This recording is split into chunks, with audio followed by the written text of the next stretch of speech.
Guys, Ethiopian Airlines is in trouble for this. Ethiopian Airlines said I'm lying. Do not touch us. Do not touch us. Ethiopian Airlines said my video was not true. Aisha, you were the one that recorded that video. Yes. Were you a standby passenger? We had multiple city tickets, and in all our tickets, I already have my seats reserved. So I already knew when I get on the plane which seat I would be sitting on throughout all my planes, my travel. When did you book these tickets? I booked them around, I think it was 5th of March. So you had these tickets for months? For months, yeah. With seats on them? With seats on them. And we only get to find out at the gates that our tickets are on standby, which we weren't informed at the check-in when our bags were being checked in. Nobody said anything. Our bags came to Nairobi that day. Did they ever apologize to you? No, not at all. Have you heard from anybody at Ethiopian Airlines? They have not tried to contact me to reach out. No apologies. I mean, it's horrible. How did you know there was a minister on the plane? I was told by one of the staff members of the Ethiopian Airlines. They said that the reason why you cannot fly right now is because a minister has boarded the plane last minute. Therefore, you guys cannot fly, and we will put you on the next available flight. When I asked, is that tomorrow, when is that? They're like, we can't guarantee you the next flight, so you would just have to wait and see. My video is only 37 seconds. What happened after the video stops? So when the video stops, I was taken off the plane. My husband was also traveling with me. He was kept outside the plane, which you didn't manage to get in your video. Police came, the Ethiopian authorities came. They told us that we had to delete all our videos. They made you delete the video that you were recording? Yes, so the airline and the Ethiopian police were together. The Ethiopian police told us, give us your phone because this is against the law. We didn't want to break the law, we respect the Ethiopian government, so we gave them our phones. They deleted all our videos, and then they told us, please give us your passports as well, because the airline will book you on the next available flight, which was in the morning, but that was not booked. So they took our passports. We never received our passports after that. So you were essentially stranded at the Addis Ababa airport? For 24 hours, yeah. For 24 hours? 24 hours, because we got on the flight in the next evening at 11.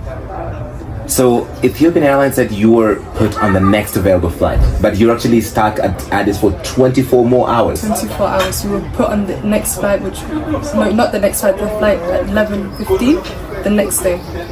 Did they give you a hotel? Not at all. No accommodation, no hotel. There was absolutely no help. They told us, we're not going to give you anything. Just come back to us 6 o'clock in the morning and we'll see if you are able to fly. How did you feel about that treatment? I felt scared, I felt terrified, I felt like I was stripped naked because they took my identity card, my passport. So I felt like a criminal because I wasn't able to do anything. I felt like they were showing their power to a civilian. Are you considering any action against the airline? To be honest, this is a very unfair thing that they've done. There's no apologies, there's nothing from them, there's no communication. There was no communication when we were there, there's still no communication, and we will see when we get back to London the measurements that we're going to take. It's something we're taking into consideration. Gone were the days when these institutions, companies, they used to take people for granted. They can maltreat you and do whatever it is and nothing will happen to them. But these days things have changed. But before we go that, we deal with real estate. We sell lands in Ghana. We sell houses in Ghana. If you want to buy some, you just need to actually contact us and we'll be very glad to help you. It's just one video on social media can destroy the reputation of a company. And so, to me, Ethiopian Airlines has to act as fast as possible before things get out of hand. And if you check in the comment section of the guy who posted the video, Larry Mawodo or Mado, something like that on TikTok, people are just canceling their flights and people are saying they will never book the flight and whatever. I think this is not good. First of all, you shouldn't have behaved that way. But number two, if you did, the management should have taken this upon themselves to correct it in the public eye. So they could have a communication with the lady, try to meet her, try to find ways and means they can. That is how companies repair their reputations. So if you don't act this and you still act bossy, you think nothing can happen to you. Trust me, your company, you destroy the reputation of a company. And this is not just to Ethiopian Airlines. It's anyone You may have workers in your company, they will misbehave with your customers, but you have to just act as fast as possible to correct that. That's number one. From the point when she said that they have made her delete the video she had actually made when they were, having that, confrontation with her. As every person right now, there are applications, there are softwares that have come that you can have them on your phone. Even if you delete the video from your phone, you delete it from your recycle bin, you can still retrieve it from those applications. So if she had this installed in her phone, she could have actually gone to retrieve those things and then, give it to the journalists to back up whatever they are saying.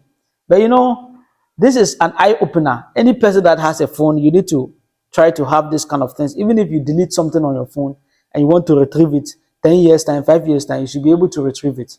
I hope you understand. Though you've deleted it from your phone, you deleted it from your recycle bin. There are softwares there are applications like that.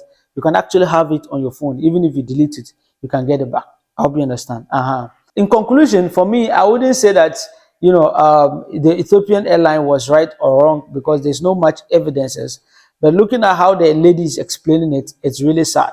And I would rather say the Ethiopian airline should act fast and try to repair this instead of letting it get out of hands. Because this is the first experience. So I know there may be people who have also shared this, and I know people will come and also share more. So you should not have this attached to the reputation of the company. They have to act fast. Things have changed. Social media is very powerful. So any company that is coming now, you have to be very careful with the way the customer put reviews to the public. So thank you very much, guys. If this is your first time here, this is a big house with garden, and it is actually located at Afukrom at Nsawam, and it is very close to the main road. And it's such a beautiful location, and you can see the house is seated on 1 acre of land. This house is so amazing because you have a lot of garden, or you have a very big garden of vegetation around you. Wow, look at the walkway and look at the gate entering the entire house. Very big space that can take over 10 cars. If you are here, you will not want to go out, or you will want to always remain indoors, because this place is a very beautiful and a fun place to be if you are looking to acquire a house or buy a house that doesn't have any problem. The land is well registered, well confirmed, and you can also think about getting this.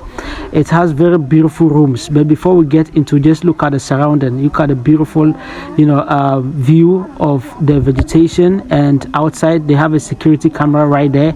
You have air conditioners well installed. This is so beautiful. Look at the outside, look at the vegetation all around, well planted already. So if you are looking to buy a house for a hotel or for an office or for residential purpose, this is something you actually need. And look at it from outside. Wow, this is 1 acre of land though. Now let's get inside. You see, this is a reception, you see. But take note, the furniture is not included, but the space, everything is all yours. So you decide whatever you want to use it for. Look at all this beautiful space for you, you understand. This is very affordable. It's very affordable. Just keep watching. You see how the tiling is well done. You see the doors are well done, beautiful. There are 7 rooms inside there. You can use this place for whatever you want to use it for. You have an option to decide or customize the rooms the way you want it. This is the second room, and you just keep, it's so beautiful. Just relax and take a chill and watch whatever it is you see. So this is not 3D, this is real life. This is actually located at Nsawam, Kwafukrom. So just behind Nsawam, and you just get to that place. See how the place is. This is very affordable, and it is going for only $117,000. This is highly negotiable. So if you are thinking about acquiring a place for a hotel, acquiring a place for business, acquiring a place that could be like an off-grid type of settlement, acquiring a place that you can actually, get people to always come and enjoy their holidays, acquiring a place where people could come to Ghana and have an option of being at very close locations, that is actually in Accra. This is so beautiful because this is at Nsawam and under Nsawam district, and you can also see it is under Kofodia also. So It's so beautiful. Look at how the place is. Yeah, so you have a very beautiful view that you don't want to lose. So just contact the numbers. It's going for $117,000. It has good documentation. It is on a 1 acre of land. Yes. My name is Imoru Sadat. Subscribe. Business Dynamic TV. Thank you.